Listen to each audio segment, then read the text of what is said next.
The Last Letter. In a small coastal town, where the salty breeze mingled with the scent of pine, lived an elderly woman named Margaret. Her cottage, perched on the edge of a cliff, had weathered many storms, much like her heart. After losing her husband Thomas to illness a decade ago, she filled her days with routine, tending her garden, painting the ocean, and collecting seashells. One rainy afternoon, while sorting through old boxes in the attic, Margaret stumbled upon a dusty, forgotten trunk. Inside, she discovered letters tied with a faded blue ribbon. They were love letters exchanged between her and Thomas during their courtship, filled with laughter, dreams, and promises of forever. As she read them, tears streamed down her cheeks, and a warmth spread through her chest, reminding her of the joy they had shared. Moved by the memories, she decided to write a final letter to Thomas. In it, she poured out her heart, recounting the years they spent together, the adventures they shared, and how much she missed him. She wrote about the garden they had cultivated, how it thrived each spring, and how the sea still called to her. She promised to keep their love alive in every sunset she painted and every flower that bloomed. After sealing the letter, she felt a sense of closure, yet an inexplicable urge compelled her to take it to the cliff, where they had often watched the waves together. She believed that if she released it into the ocean, it would somehow reach him. With the wind whipping around her, she tossed the letter into the surf, watching as it floated away, the ink bleeding into the sea. Days turned into weeks, and Margaret resumed her routine, though she felt lighter, as if a burden had been lifted. One morning, as she strolled along the beach, she noticed something glimmering in the sand.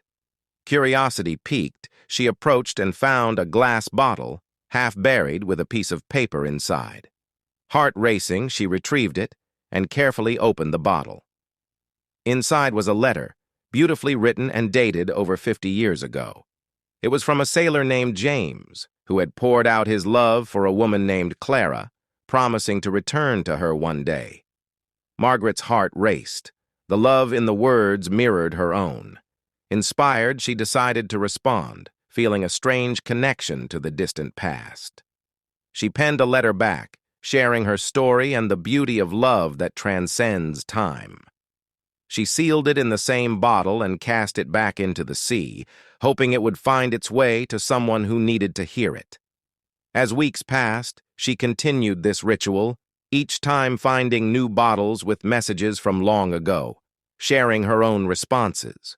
With every letter, she felt less alone, and soon, the townsfolk noticed the changes in her spirit.